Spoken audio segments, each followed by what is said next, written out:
जब मैं बैंक कहती हूँ तो आपके मन में क्या आता है? पैसे आते हैं, है ना? मनी बैंक, पैसों की लेन देन, यहाँ से वहाँ से यहाँ, हेर फेर। पर हम यहाँ पर मनी बैंक की बात नहीं करेंगे, हम बात करेंगे सीमेंट बैंक की। क्या आपने सीमेंट बैंक सुना है? सुना है या नहीं सुना है? चलिए, अगर नहीं सुना तो आज हम आपको सब कुछ बता देंगे सीमेंट बैंक के बारे में। हमारे साथ यहाँ पर है हमारे स्टूडियो में doctor Gautam Allahabadia. Welcome to your show doctor. नमस्ते। डॉक्टर अलाहाबादिया एक टेस्ट ट्यूब बेबी स्पेशलिस्ट हैं। आज वो हमें बताएंगे सीमेंट बैंक के बारे में। तो डॉक्टर साहब, इसके बारे में मेरा सबसे पहला सवाल ये है कि सीमेंट बैंक आखिर होता क्या है? सीमेंट बैंक या वीर्य का बैंक एक ऐसी एस्टेब्लिशमेंट है, ऐसी फैसिलिटी है जहां हम वीर्य या स्पर्म सेल्स जो वीर्य में होते हैं उसको हम क्रायो प्रिजर्व या कोल्ड स्टोरेज में रखा जा सके, ऐसी फैसिलिटीज़ होए, ये जगह को सीमेंट बैंक कहते हैं। अच्छा। सीमेंट बैंक में हम स्पर्म सेल्स को -196 डिग्री सेंटीग्रेड पे करीबन इनडेफिनेटली रखा जा सकता है। और अब तक जो साइंटिफिक डॉक्यूमेंटेड लिटरेचर है कि सीमेंट जो 25 साल स्टोर किया हुआ था कोल्ड स्टोरेज में, क्रायो प्रिजर्व था, उसके बाद उसको कोल्ड स्टोरेज से निकाल के 25 साल बाद भी एक प्रेगनेंसी डॉक्यूमेंट की हुई है। सो वी कैन टेक्निकली हम वीर्य को इनडेफिनेटली अगर हम ये टेम्परेचर मेंटेन करके रख सकें तो कोई अपर लिमिट नहीं है, इनडेफिनेटली स्पर्म सेल्स को रखा जा सकता है अलाइव। और लेटर ऑन यही जो स्पर्म या वीर्य है ये हम किसी पेशेंट के ट्रीटमेंट के लिए यूज कर सकते हैं। तो ये एस्टेब्लिशमेंट को स्पर्म बैंक कहते हैं। तो डॉक्टर साहब, ये जो सीमेंट बैंक फैसिलिटी जो है ये किन लोगों को यूज करना चाहिए? एक्चुअली सीमेंट बैंक जो फैसिलिटी है ये बहुत सारी वेस्टर्न गवर्नमेंट्स ने रेकमेंड किया है कि हर सिटी में, every small town and city में एक सीमेंट बैंक होना चाहिए। वेस्टर्न कंट्रीज में तो जो लोकल कॉरपोरेशंस हैं, जिस टाउन या स्मॉल सिटी में नहीं है बैंक तो लोकल कॉरपोरेशंस हेल्प करती है ऐसा एक बैंक एस्टैब्लिश करने में। ऐसा क्यों? क्योंकि ये जो इंडिकेशंस है सीमेंट बैंक की ये बहुत हैं, सोसाइटी के लिए ये एक बहुत यूजफुल अहमियत रखता है। इसका जो लार्जेस्ट यूजर्स हैं सीमेंट बैंक का है वो हैं जो पेशेंट्स जिनको डोनर सीमेन यूज करना है, जिनके हस्बैंड्स के स्पर्म बनाने के सेल्स ही नहीं पैदा किए हैं कुदरत ने, वो जब डिसाइड करते हैं कि उनको अपने इनफर्टिलिटी ट्रीटमेंट के लिए डोनर सीमेन लगेगा, तो वो सिर्फ एक रिकग्नाइज्ड और एक्रेडिटेड, मतलब जो गवर्नमेंट ने जिस बैंक को रिकग्नाइज किया हो, सिर्फ ऐसे बैंक से वो सीमेन ले सकते हैं। सो जो लार्जेस्ट यूजर्स हैं वो है डोनर इंसेमिनेशन के लिए, जो वीर्य डोनर से आता है उनके स्टोरेज और यूज के लिए। जो अगला बड़ा ग्रुप होता है वो है ऑफशोर हस्बैंड्स। हमारा भी इंडिया में भी बहुत सारे ऐसी फैमिलीज हैं जिनके husbands Dubai, Middle East, abroad, Canada, यहाँ वहाँ काम कर रहे हैं और वो सिर्फ 30 या 40 दिन साल में वापस घर आते हैं। तो वो कभी कभी वो 30 या 40 दिन में प्रेगनेंसी होना मुश्किल है या नामुमकिन होता है अगर फर्टाइल पीरियड में नहीं आए तो। सो ऐसे फैमिलीज जो हैं, ऐसे हस्बैंड्स हैं, वो भी सीमेंट बैंक्स का यूज कर सकते हैं। जब वो यहाँ आए वो अपना 5, 6, 7 बार अपना वीर्य ऐसे बैंक्स में स्टोर कर सकते हैं और फिर उनके एब्सेंस में भी जब वो वापस भी चले जाते हैं, अगर वो उनकी वाइफ्स प्रेग्नेंट नहीं है तो टेक्निकली वो सीमेंट बैंक से हर महीने वीर्य का सैंपल लेके गायनेकोलॉजिस्ट उनकी वाइफ को इंट्रायूट्राइन इंसेमिनेशन करके प्रेग्नेंट करने की कोशिश कर सकता है। ये एक सेकेंड ग्रुप है। जो थर्ड इम्पॉर्टेंट ग्रुप है वो है कि इनफर्टिलिटी ट्रीटमेंट या असिस्टेड रिप्रोडक्शन की जो टेक्निक्स हैं वो अगर चल रही हैं कोई पेशेंट के लिए, ऐसा अक्सर देखा जाता है कि जिस दिन हस्बैंड को सीमेन या वीर्य देना होता है ट्रीटमेंट के लिए, स्ट्रेस, टेंशन के वजह से मेनी अ टाइम्स, बहुत सारे टाइम ऐसे देखा जाता है कि हस्बैंड्स उस दिन ऑन डिमांड सीमेन प्रोड्यूस नहीं कर सकते, वीर्य निकाल नहीं सकते बॉडी से स्ट्रेस टेंशन की वजह से। सो हम हमेशा ऐसे पेशेंट्स जो इनफर्टिलिटी के ट्रीटमेंट्स से गुजर रहे हैं, ये इनफर्टिलिटी की ट्रीटमेंट्स काफ़ी महंगी होती हैं, जैसे टेस्ट ट्यूब बेबी वगैरह। सो उस दिन अगर हस्बैंड सीमेन नहीं प्रोड्यूस कर सके, सारा ट्रीटमेंट साइकिल कैंसिल हो सकता है। सो ऐसे जब टेस्ट ट्यूब बेबी की ट्रीटमेंट्स के लिए जो हस्बैंड जा रहे हैं, हम उनको बोलते हैं 1 महीना पहले ट्रीटमेंट के आप आके एक बार सीमेन बैंक में अपना सीमेन प्रिजर्व कर लें। सो अगर ट्रीटमेंट के दिन वो सीमेन नहीं भी प्रोड्यूस कर सके, फ्रेश वीर्य बॉडी से नहीं निकाल सके, फिर भी हमारे पास एक बैकअप सैंपल जरूर होता है। सो ये एक थर्ड इंडिकेशन है। और जो फोर्थ इंडिकेशन, जो कॉमन इंडिकेशन है, वो है कैंसर बैंकिंग।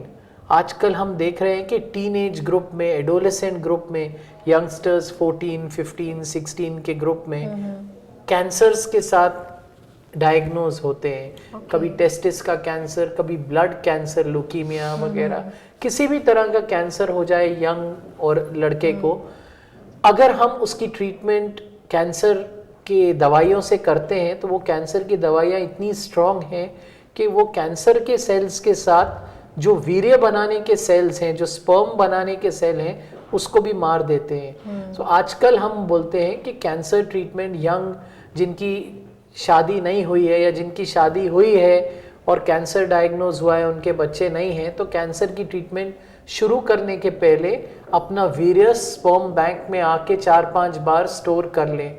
तो अगर कैंसर ट्रीटमेंट के बाद ये सरवाइव हो जाते हैं तो उनको अपना खुद का जेनेटिक चाइल्ड, खुद का बच्चा होने की उम्मीद हो सकती है, ये स्पर्म बैंक से या वीर्य के बैंक से वीर्य लेके जो उन्होंने ट्रीटमेंट के पहले स्टोर किया हुआ है। तो ये इतना इम्पोर्टेंट महत्व है, इतने सोशली हर सोसाइटी के लिए एक स्पर्म बैंक इतना इम्पोर्टेंट है कि हर सिटी में होना चाहिए। और आजकल हर एक मेट्रो में, हिंदुस्तान में हर एक मेट्रो में रिकग्नाइज्ड स्पर्म बैंक्स हैं। अच्छा, so this is what sperm banks are all about. This is really very nice and बहुत ही अवेयरनेस क्रिएट कर रहे हैं डॉक्टर साहब आप हमारे व्यूअर्स के मन में भी। अब एक छोटा सा ब्रेक लेना चाहेंगे, ब्रेक के बाद हम फिर से आएंगे डॉक्टर अलाहाबादिया के साथ, कुछ और जानकारी लेंगे अबाउट स्पर्म बैंक्स। आप देख रहे हैं Santati a journey to family वे।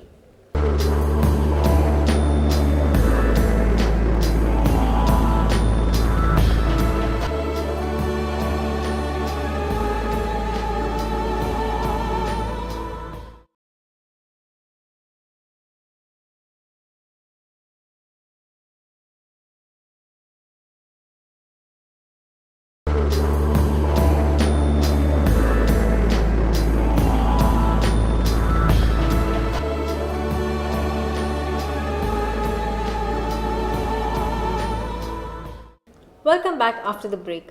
आप देख रहे हैं Santati a journey to family way. इसमें आज हम बात कर रहे हैं सीमेन बैंक के बारे में। हमारे साथ यहाँ स्टूडियो में है डॉक्टर गौतम अलाहाबादिया, जो कि टेस्ट ट्यूब बेबी स्पेशलिस्ट हैं। डॉक्टर साहब, आप हमें बता रहे थे सीमेन बैंक के बारे में।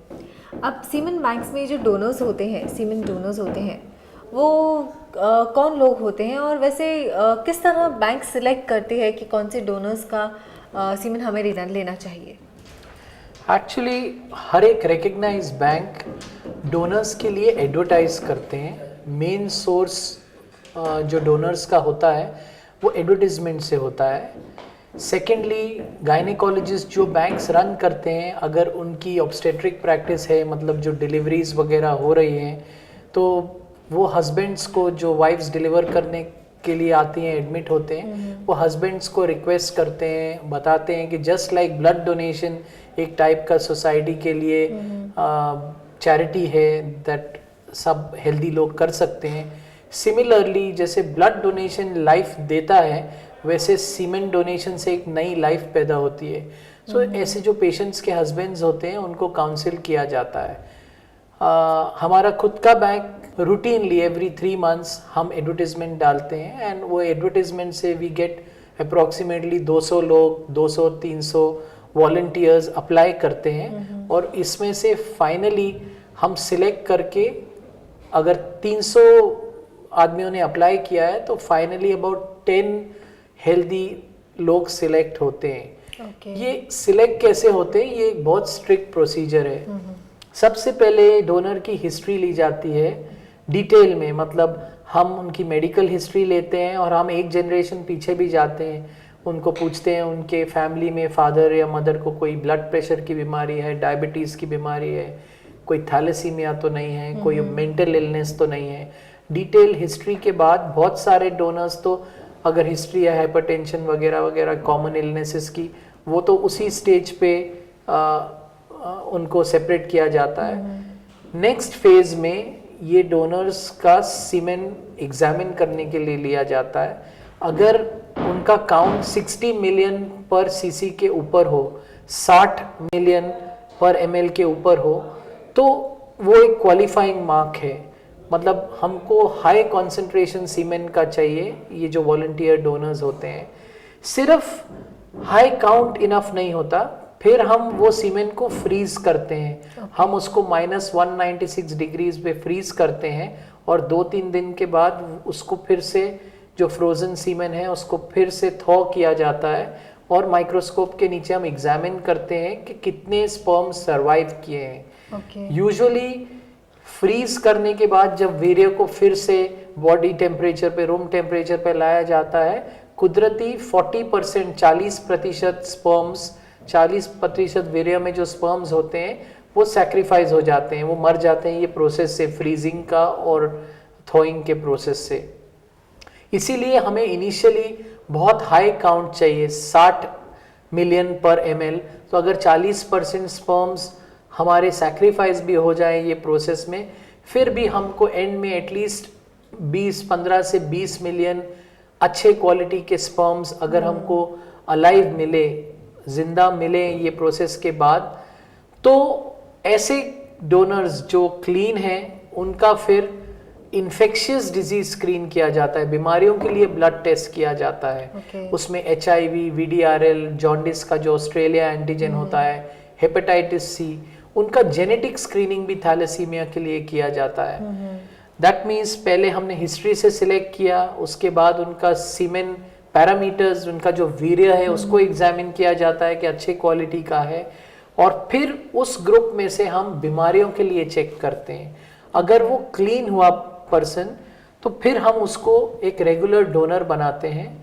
ये लोग जो आदमी हैं ये डोनेट करते हैं और उनको उनके एजुकेशनल क्वालिफिकेशंस पे और बैकग्राउंड के बेसिस पे हम उसको रीइंबर्समेंट देते हैं, बैंक रीइंबर्समेंट देता है। रेगुलर डोनर्स को फिर हर 3 महीने उनका इन्फेक्शियस डिजीज स्क्रीन, जो बीमारियों के लिए ब्लड चेक किया जाता है, वो हर 3 महीने रेगुलरली चेक किया जाता है जब तक वो बैंक के साथ हैं। और ये 3 महीने के बाद जब वो HIV या दूसरी बीमारियों से क्लियर है, ओनली देन पहले 3 महीने पहले जो उन्होंने वीर्य दिया होता है वो रिलीज किया जाता है। 3 महीने तक ये वीर्य क्वारंटाइन रहता है। तो ये बहुत जरूरी है एक सेफ ब्लड, एक सेफ सीमेन बैंक रन करने के लिए। और जैसे ब्लड बैंक्स की गाइडलाइंस हैं, वैसे American society of reproductive medicine ने हमें सेफ सीमेन बैंक्स की भी गाइडलाइन दी है, जो हम इंडिया में फॉलो कर रहे हैं। चलो, ये तो बात हुई सीमेन बैंक की guidelines.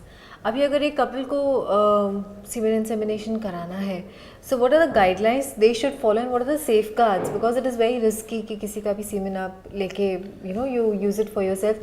How what are the safeguards and guidelines a couple should follow? ये एक बहुत महत्वपूर्ण प्रश्न है। आई थिंक सबसे इम्पोर्टेंट क्वेश्चन है ये सारे एपिसोड का। एक जो टेक होम मैसेज है जो व्यूअर्स के लिए है कि अगर किसी को डोनर इंसेमिनेशन की आवश्यकता है तो वो किसी भी हालत में फ्रेश डोनर सीमेन कभी ना लें।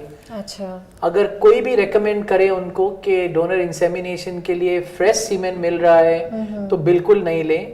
वो सिर्फ ऐसा सीमेन लें एक रिकग्नाइज सीमेन बैंक से, हर एक सैंपल के साथ, हर एक वीर्य के सैंपल के साथ वो सीमेन बैंक एक सर्टिफिकेट देता है कि ये सीमेन इस डोनर का है। एनोनिमस होता है, डोनर का नाम नहीं होता पर बाकी की डिस्क्रिप्शन, और ये बीमारियों से फ्री है, और ये डोनर के ये टेस्ट ये बीमारियों के लिए किए गए थे और ये डिजीज फ्री है।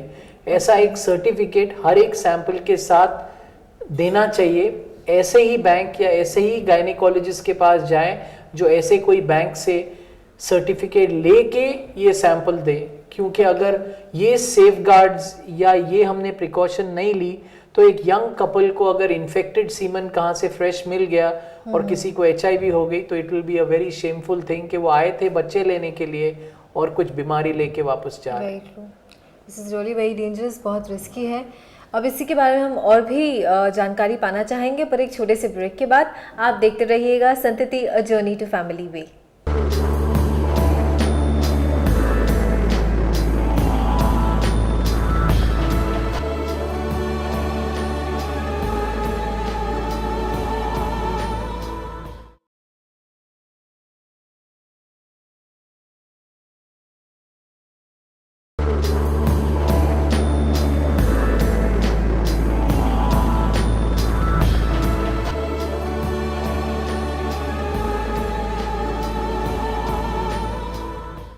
Welcome back after the break. आप देख रहे हैं Santati a journey to family way. आज हम बात कर रहे हैं सीमेन बैंक्स के बारे में। ब्रेक के पहले डॉक्टर साहब ने आपको बताया कि किस तरह की गाइडलाइंस आपको फॉलो करनी चाहिए, क्या सेफगार्ड्स हैं जो आपको फॉलो करने हैं वाइल आर्टिफिशियल इंसेमिनेशन। आइए डॉक्टर साहब से कुछ और जानकारी लेते हैं इसी के बारे में। डॉक्टर साहब, ये जो सीमेन बैंक से जो सीमेन डोनर्स का सीमेन लिया जाता है और इंसेमिनेशन किया जाता है, उसका पूरा प्रोसीजर क्या है?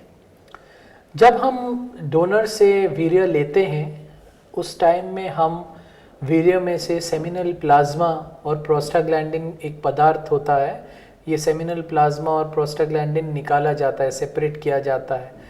हम सिर्फ वीर्य में से स्पर्म सेल्स निकाल के फ्रीज करते हैं। तो हम इस प्रोसेस को कहते हैं स्विम अप टेक्निक या sperm processing technique.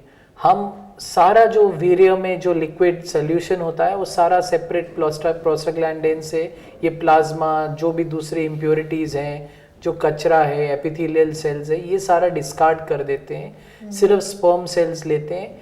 Sperm cells में भी सिर्फ जो सबसे फास्ट चलने वाले स्पर्म्स हैं, जो A ग्रेड स्पर्म्स हैं, वो लेके फ्रीज किए जाते हैं।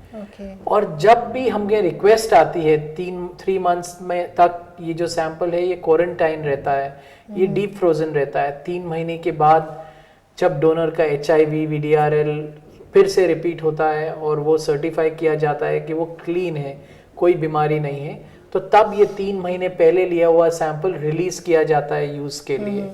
और ये बहुत छोटी सी क्वांटिटी होती है, ये आधी CC 0.5 ml।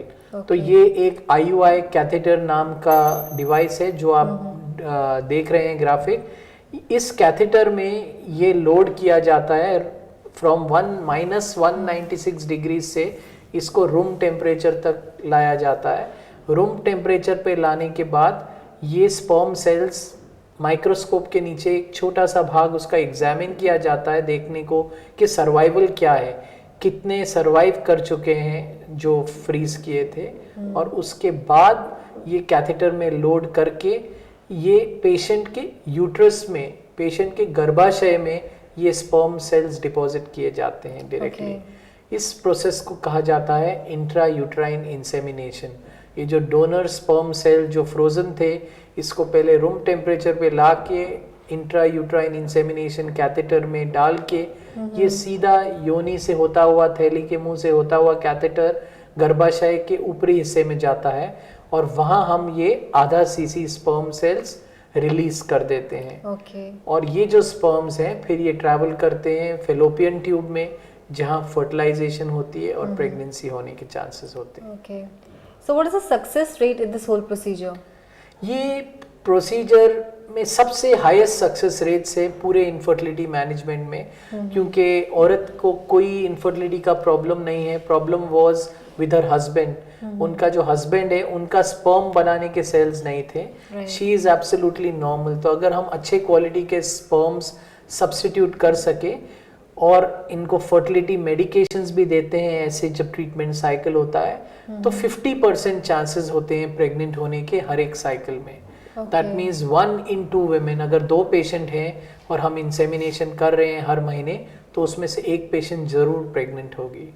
So it's one of the highest success rates in fertility management में ये डोनर सीमेन से होते हैं। That's really very nice.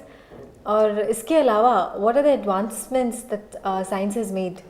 Sperm banks में पिछले 5 साल में एक बहुत बड़ी एडवांसमेंट हुई है कि हमारे पास टेक्नोलॉजी ने एक मेथड है, टेस्ट ट्यूब बेबी का वेरिएंट है। टेस्ट ट्यूब बेबी का एक डिफरेंट तरह का टेस्ट ट्यूब बेबी है जिससे हम कहा जाता है ICSI, इंट्रासाइटोप्लाज्मिक स्पर्म इंजेक्शन। ये उन पेशेंट्स में यूज होता है जिनके हस्बैंड्स के स्पर्म काउंट बहुत कम है, 0.1 मिलियन बहुत कम है। नॉर्मल काउंट होता है 20 मिलियन, 20 मिलियन, और अगर 0.1 मिलियन काउंट है या 0.2 मिलियन काउंट है, ऐसे लोगों के लिए ये ICSI मेथड यूज किया जाता है। कोई ऐसे भी पेशेंट होते हैं जिनके वीर्य में स्पर्म्स नहीं होते पर उनके टेस्टिस में स्पर्म्स होते हैं। अच्छा। सो आजकल हम ये जो टेस्ट ट्यूब बेबी का प्रोसीजर है, इससे 1 महीने पहले हम टेस्टिस से बायोप्सी लेते हैं और अगर स्पर्म्स उस बायोप्सी में मिले तो वो स्पर्म्स को हम स्पर्म बैंक में फ्रीज कर देते हैं। टेस्टिकुलर टिश्यू के साथ, मतलब जो आदमी की टेस्टिस है जहाँ स्पर्म्स बनते हैं, उसके टिश्यू के साथ ये स्पर्म्स फ्रीज किए जा सकते हैं। ये एक एडवांसमेंट है। सो पेशेंट को जिस दिन हम टेस्ट ट्यूब बेबी कर रहे हैं उसी दिन हस्बैंड का भी सर्जरी नहीं करनी पड़ती है।